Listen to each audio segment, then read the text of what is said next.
Merci. Pardon.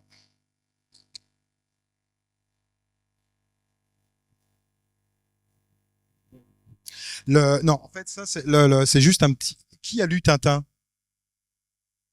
L'affaire Tournesol. Ça vous dit quelque chose, ça ou pas? Ou c'est le capitaine Haddock. En fait, il a un morceau de scotch qui est collé à la main. Il n'arrive pas à s'en défaire. Et en fait, on retrouve le morceau de scotch un peu partout.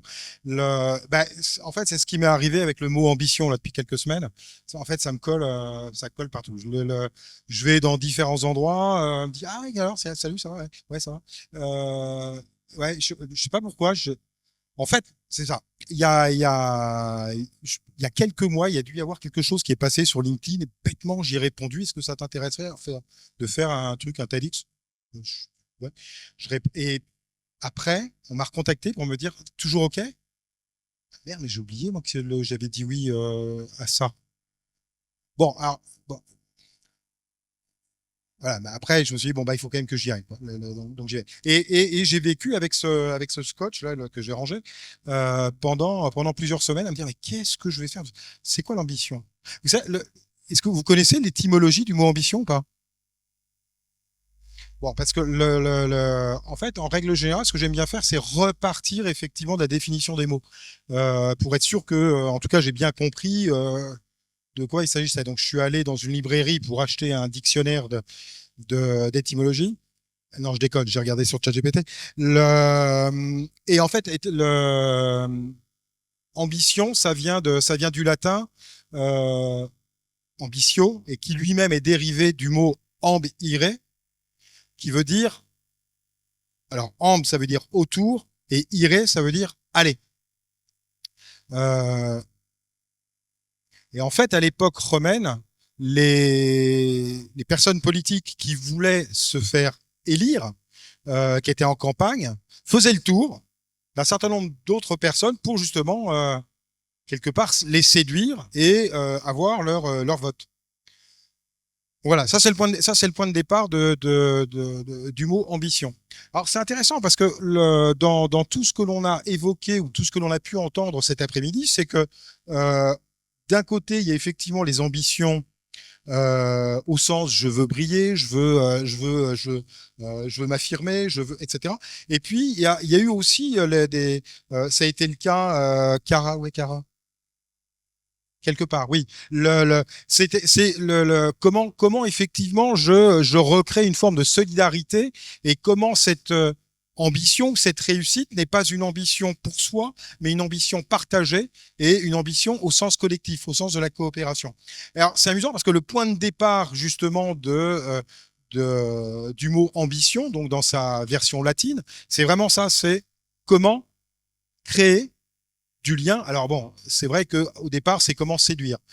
Ce que vous continuez à faire en tant qu'étudiant, je veux dire que vous êtes obligé de séduire au travers de posts LinkedIn, au travers de vos CV, pour pouvoir avoir effectivement des postes. Mais en fait, est-ce que c'est pas d'abord nous-mêmes qu'il faut arriver à séduire?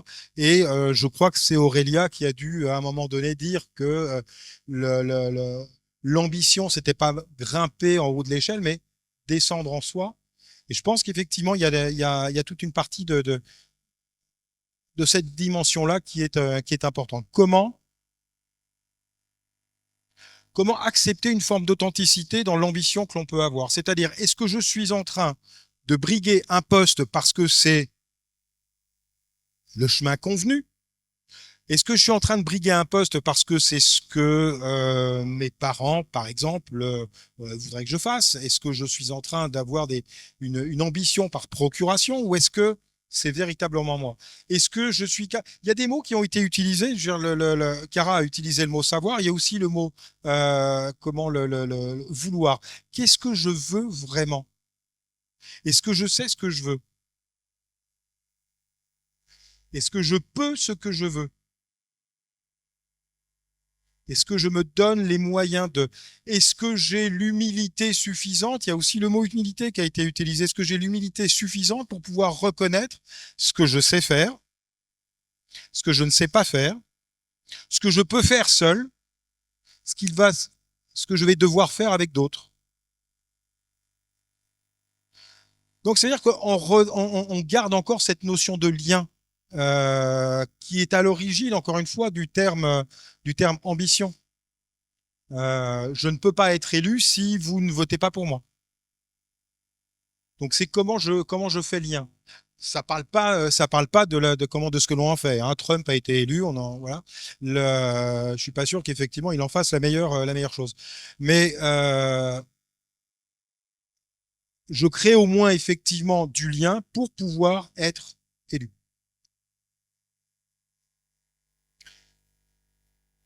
Est-ce que mon ambition est juste? C'est-à-dire quoi une ambition juste?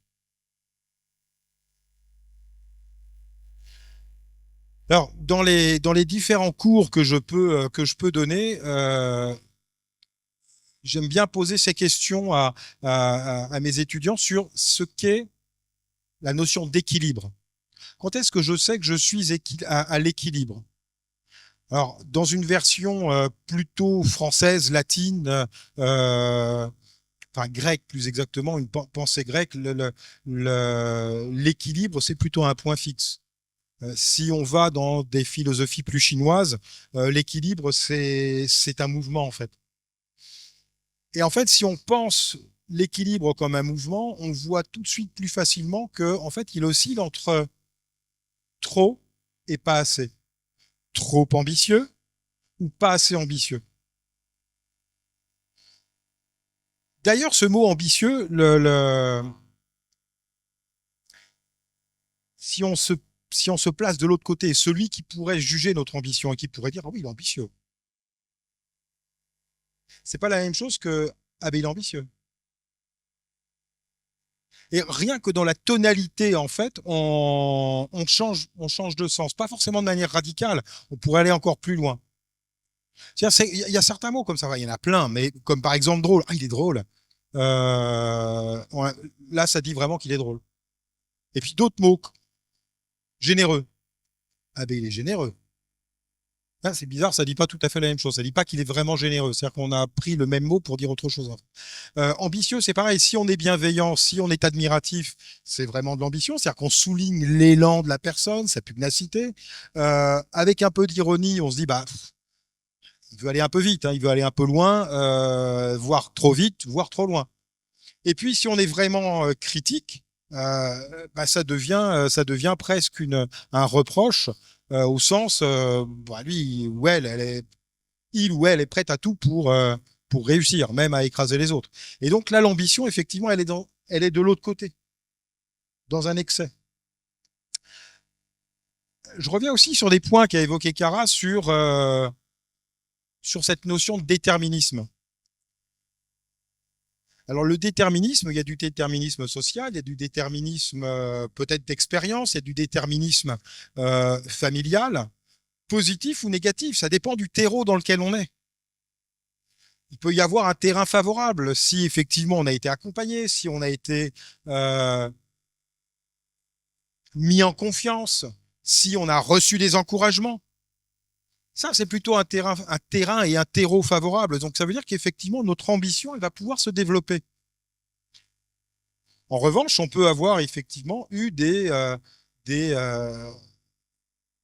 soit notre environnement, soit des mots que l'on a reçus, soit des expériences que l'on a eues, sur lequel bah, ça va plutôt brider l'ambition que l'on peut avoir. C'est nous qui allons nous auto-limiter par rapport à ça. J'ai essayé de revenir sur, et puis bon, ça a été un échec parce que j'ai essayé de revenir sur mes bulletins scolaires pour savoir effectivement à quel moment on disait que j'étais ambitieux. En fait, ils ne l'ont jamais dit. Donc, donc j'ai abandonné l'affaire. Euh, mais pour autant, effectivement, savoir si j'ai plutôt été accompagné dans ce que je voulais faire, si on m'a donné confiance, si on m'a permis de développer mon estime de moi-même ou non. Euh, Quel a été mon premier job? Quel a été mon deuxième job? Mon troisième? Et puis celui que je suis en train de créer. Enfin, je suis à la fin, donc si je suis là, je le réussis pas complètement, c'est pas grave. C'est plutôt un passe-temps. Le tout premier, en fait, et c'est amusant parce que pendant de nombreuses années, c'était autosuffisant. J'ai commencé à bosser chez JP Morgan. Il suffisait juste que je dise ça. Il y avait un long silence et c'était autosuffisant. J'aurais pu être balayeur chez JP Morgan, c'était pas grave. Hein. J'ai bossé, j'étais balayeur chez JP Morgan, c'était bien. Je m'y suis plus pendant 10 ans. Puis après ça, j'ai bossé dans un cabinet de conseil. J'ai des partenaires dans un cabinet de conseil. Je crois que la plus belle expérience de partenaire que j'ai eu, ça a été le tout premier jour où j'ai enfin pu assister à ce qu'était un partners meeting, tu vois, où on ferme les portes et on est dans une espèce de cénacle. Et j'ai vu qu'en fait, j'ai compris pourquoi ils fermaient les portes. Hein. C'était surtout pour que les autres ne voient pas ce qui se passe en fait. Hein. Parce que c'est pas aussi brillant que ça. Donc il y a tout un décorum et il y a toute une narration autour de postes que l'on peut briguer, qui à un moment donné, possiblement, je dis pas que c'est systématique, mais possiblement, peut faire que ça manque de sens, en se dire, mais c'était que ça. Et c'est pas ça que je voulais, moi. Et il y a un certain nombre de choses que j'ai déconstruit au fur et à mesure. Alors, est-ce que c'est une ambition de déconstruire? Bah, peut-être aussi. De déconstruire pour travailler en indépendant, travailler non plus pour des entreprises, mais pour des étudiants. Travailler pour des entreprises et des étudiants. Pourquoi est-ce que plus des étudiants que des entreprises? Ben, en s'apercevant que, en définitive, et je vais revenir sur un exemple que Evie aurait pu mettre en évidence. Mon boulot, c'est d'accompagner les entreprises sur le changement. Et de façon assez intéressante, le changement pour les décideurs dans les entreprises, c'est très clair. Hein, c'est vous qui changez, c'est pas eux. C'est-à-dire qu'ils ne tournent jamais le doigt vers eux pour savoir effectivement s'ils ont des choses pour lesquelles ils doivent changer à la base. Moi, j'ai une conviction forte, c'est que si on ne change pas déjà soi, ça va être compliqué de donner l'exemple et de faire en sorte que les autres changent. Donc je me suis dit, bah, si on veut éviter ce même problème dans quelques années, il faut aller sur le terrain des bancs d'école, et faire en sorte que les étudiants ne fassent pas les mêmes erreurs ou aient les mêmes postures que les chefs d'entreprise ou les managers peuvent avoir aujourd'hui en entreprise. Et je me suis dit, mais sur la conduite du changement, pareil, c'est encore une affaire comment dire, de regard. Si ceux qui sont à la tête des entreprises ont autant de mal, en définitive, à s'adapter, ils n'ont pas de mal à essayer de vous faire vous adapter, mais ils ont du mal à s'adapter eux. Qui serait le mieux placé en tant que consultant en conduite du changement pour accompagner ces mouvements-là? Des personnes qui ont un handicap. Elles le font tous les jours. Tous les jours, elles doivent s'adapter. C'est ce qu'Evie a dit, les trottoirs sont pas faits pour elles. Les escalators non plus, les métros, sans doute pas plus, etc., etc. Donc ça veut dire que quand on a un handicap qui soit visible ou non visible, il faut s'adapter en permanence. Est-ce qu'une personne qui est porteuse de handicap se dit, tiens, c'est un boulot pour moi d'accompagner le changement? Je suis pas sûr.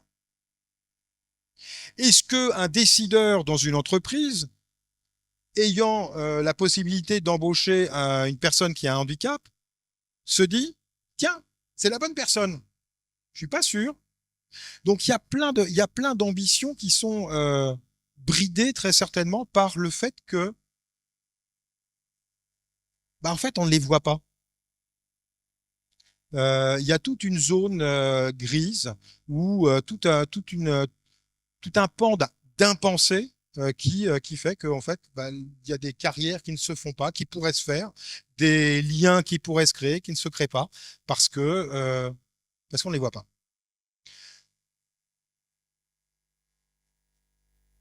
À défaut de connaître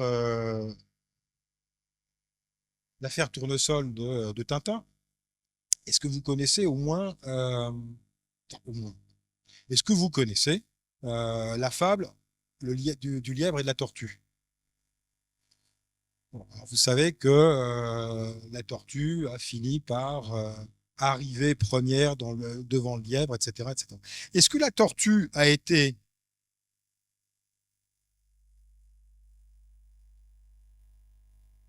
obstinée ou est-ce qu'elle a été persévérante? Quelle est la différence selon vous entre obstiné et persévérant?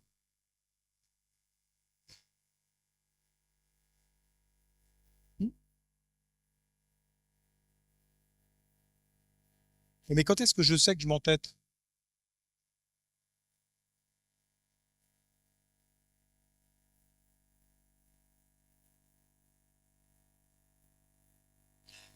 La tortue, elle a été obstinée ou persistante ou persévérante?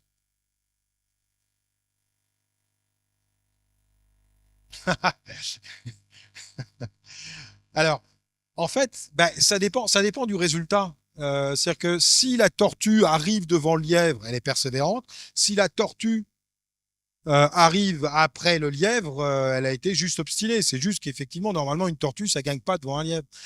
Mais sauf que parfois, ça arrive. Donc, ça veut dire qu'effectivement, savoir être pugnace, de pouvoir effectivement essayer d'embarquer ou de s'embarquer dans une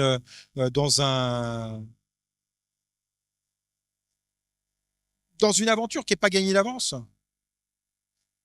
pour quelque raison que ce soit, pour toutes les raisons qu'on a évoquées, parce que l'origine que j'avais n'était pas la bonne, parce que les messages que j'ai eus quand j'étais enfant n'étaient pas les bons, parce que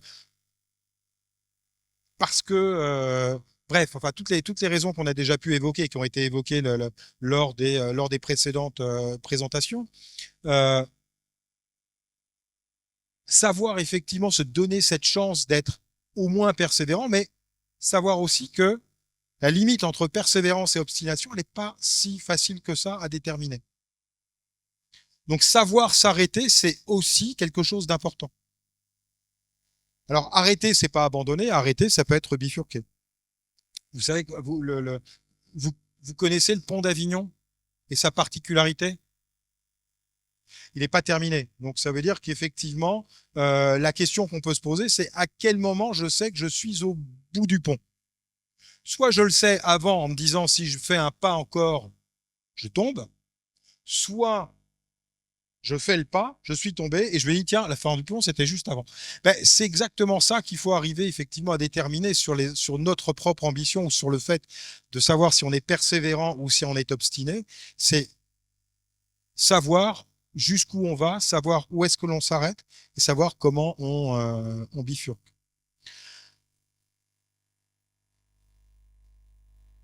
J'avais préparé plein de choses pour cette intervention. Euh, J'en ai dit un certain nombre. Euh,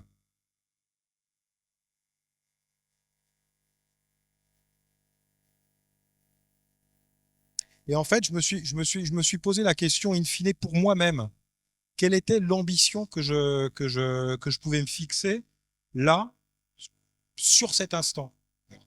Au préalable, hein, mais sur cet instant précis, est-ce que c'était effectivement d'être capable de réciter un truc que j'avais écrit pendant des heures et des heures, qui me paraît à l'écrit pas trop mal, ça fera peut-être un bon post LinkedIn, je ne sais pas. Les quatre personnes qui ont l'habitude de me liker vont peut-être le faire. Ou est-ce que l'ambition, c'était de venir avec toutes les imperfections que je peux porter, les rendre visibles. Et si je faisais ça, je le ferais pour qui? En fait, la réponse, je l'ai apportée, c'est que on n'est pas parfait, personne. On est ce que l'on est. Et déjà avoir l'ambition d'être ce que l'on est et d'accepter ce que l'on est, c'est déjà énorme. Donc je crois que je vais dédier effectivement ce petit message-là à la personne qui est juste là. Fait coucou, c'est mon fils, le dernier. Euh, en lui souhaitant effectivement de vivre au mieux les ambitions qu'il a et celles qu'il a sont les bonnes. Merci.